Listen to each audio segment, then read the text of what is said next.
What's up, everybody? Welcome back to another review.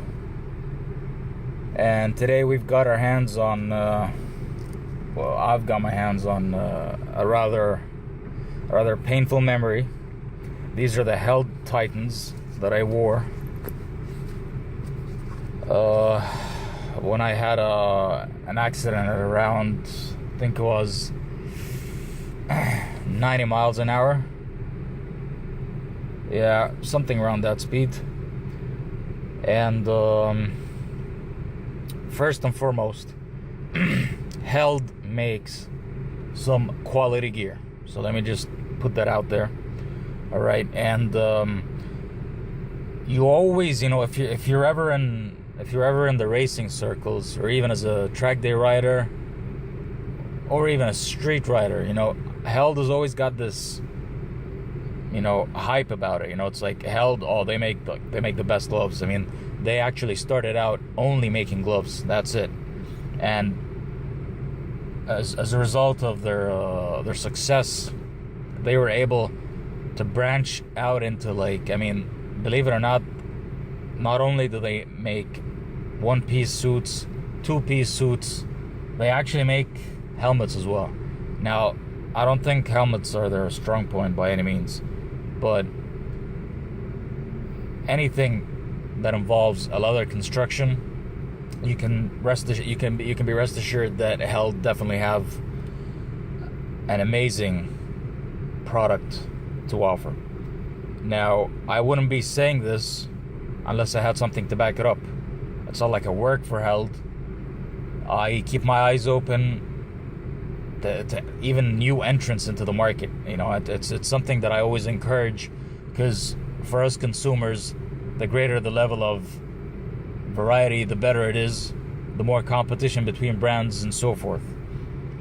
And that's essentially what drives innovation and whatnot. So without any further ado, let me get into I'll mention the general aspects of the Held Titans in terms of protection, and then I'm gonna pinpoint the parts that got raped is probably the right word for it.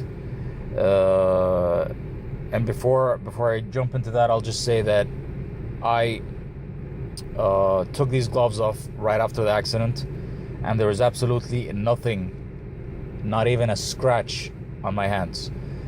And I thought to myself, well, I might have sprained the joint. I might have sprained my wrist. I might have gotten a bruise somewhere.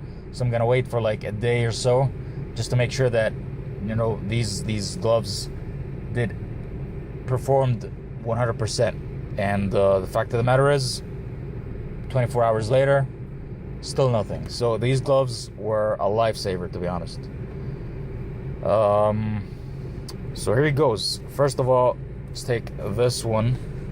You can see that the titanium knuckles have been rashed, all four of them, not surprisingly. The accident did involve tumbling quite a bit, so yeah, it was pretty crazy, to be honest. And I'm so thankful. By the grace of God, when you look at the entire gear that was involved, you'd think that this guy definitely, he must have broken maybe some bones, tore maybe a few ligaments here and there, but thankfully none of that. I only got a big bruise on my hip, and that was it.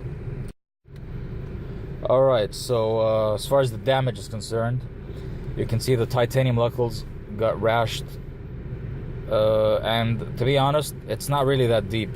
They look pretty messed up, but the scratches are quite superficial. I think the actual plates got still a long way to get to the other side. Obviously, this plate is impregnated into a carbon fiber capsule, as you can see right there. But that capsule is pretty much kept away from any damage. On the fingers, you can see the stingray leather looks in some areas still new. You can see that if it's shiny like that, you know that it hasn't really hit the ground. but this part is a little dull, which means it did make contact with the ground. The finger bridge did a great job, because thankfully I didn't break or didn't twist any of my fingers at all. Here on the side, we've got a carbon fiber slider here, which got a bit of abrasion on it. But again, there seems to be still a bit of meat left in it. You can see that, okay, these three little panels they're designed to look like stingray leather, but they're not stingray leather. It's I think it's some sort of super fabric. It as you can see, it got quite a bit of damage on it. All right, but again, nowhere near the meat. I mean, there's still so much to have to go through to get to your flesh. All right, let's flip it here. Here you can see some serious damage. Now this right here shows you that I definitely hit the ground palm first, which is the usual case, to be honest, with the majority of motorcycle accidents. Here we have a stingray leather, which did a remarkable job. Now there's no plastic slider here like the scaphoid protection system that Nox uses, or the same one. Well, it's not exactly the same one, but the Dainese D1s also have a plastic slider here on the side. So the stingray leather did a great job. I was always quite, apprehensive about the fact that Held don't really use some sort of like hard surface to limit, to allow your actual palm to slide instead of just snag or something. But this stingray leather apparently does both. It allows you to slide, and it takes quite a bit of the impact as well away from your hands. So it did remarkably well. You can see there's a tear here, but this is cow leather, to be honest. So this is the weakest point in the link, so to speak. Here we have another carbon slider. You can see that the actual carbon here was, for the most part, worn down, as you can see by that yellow color. But when I move my finger over it, I think there's still some more meat there somehow. I don't feel any fabric there. It's still hard. See, carbon fiber slider did a great job. Here the stitching busted. So here we have the stingray leather, okay, separated from the cow leather that surrounds it, and if you can meet, and there you have is the actual internal part of the glove. So right there you can see the internal lining of the glove right here. Okay. What else? Yeah. Now, these are some serious scuff marks on the kangaroo leather, but again, it honestly feels like a scalpel ran through here, especially with the top and bottom marks, those slashes. But regardless of how much I stretch it, you will not be able to see the yellow interior of the gloves. So kangaroo leather, again, did a great job. The fingers pretty much intact, still good. Carbon fiber slider here also got a decent bit of damage, but still more to go. Stingray leather on the gloves, in excellent shape. Now, surprisingly, these knuckles didn't get a single scratch on them. I have no idea how the hell that happened, but it did, and I'm thankful for it. If you don't know what this part is, this is essentially a visor wiper. So if you've got too much moisture on there, or you got a recently fresh bug that just hit your visor, you can pretty much get most of it off. Okay. And yeah, there are little scuff marks on the cow leather there,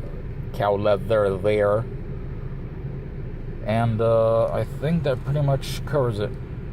Yeah, this side didn't get that much damage compared to the other glove, and that's about it. So as you can see, the gloves did a remarkable job, and believe it or not, you can actually send these back to Held, and depending on where you are Whether it's worth it or not is completely up to you. I mean, these gloves are certainly fixable. You will not have to fix, like, for example, the titanium slider. I'm pretty sure it can take so much more damage. Things like just the stitching, maybe replace this panel. Stingray leather, I think, can take more. I think it can take more because it's pretty thick and it's got the highest abrasion resistance compared to all other leathers out there. These gloves are fixable. I've decided not to fix them for now because I just invested in another pair of gloves, and the Dainese Full Metal D1. And to be honest, like, just by looking at the specs, it doesn't look like the D1 can even come close to these gloves. I mean, the D1 uses goat skin for the palms, which is a notch below kangaroo skin. There's no stingray leather on the D1s as well. The D1s are a million times better looking, but then again, we're talking protection here. And believe it or not, I don't know what the hell's up with Held's design department, because these gloves look 10 times better to me than the Held Titan Evos, which are the newest Titans out there. And the same applies to the Phantoms. Now, generally speaking, the Phantoms have been some of the ugliest gloves I've ever seen in my life, but the Phantom ones are still better looking than the Phantom 2s. So I don't know what's up with Held when it comes to actually designing the gloves. These gloves aren't that bad, to be honest. I mean, looks wise, again, they can't touch the Dainese D1s, but they're, you know, they're acceptable, especially for racers and track day addicts and stuff. So that's pretty much it. I hope you guys enjoyed the review, and I mean, I hate crash reviewing stuff because it probably means you have to crash in it. A little obvious sauce there for you, but whenever something like that happens, you gotta let people know about how good something actually crashes, because, you know, marketing departments can vomit all they want over customers claiming, you know, force levels and whatnot, but nothing beats real life experience. And of course, every single crash is different. So I hope this gives you some sort of direction in terms of how protective Held's gloves are. And stay tuned for my Full Metal Dainese D1 review that should be coming up in a short amount of time. So thanks for watching, and be sure to leave a comment about your experiences. Please let me know if you've crashed in a pair of gloves. How did it go? What your favorite gloves you've ever owned are, whether you crashed in them or not. And stay tuned. Moto Surge out.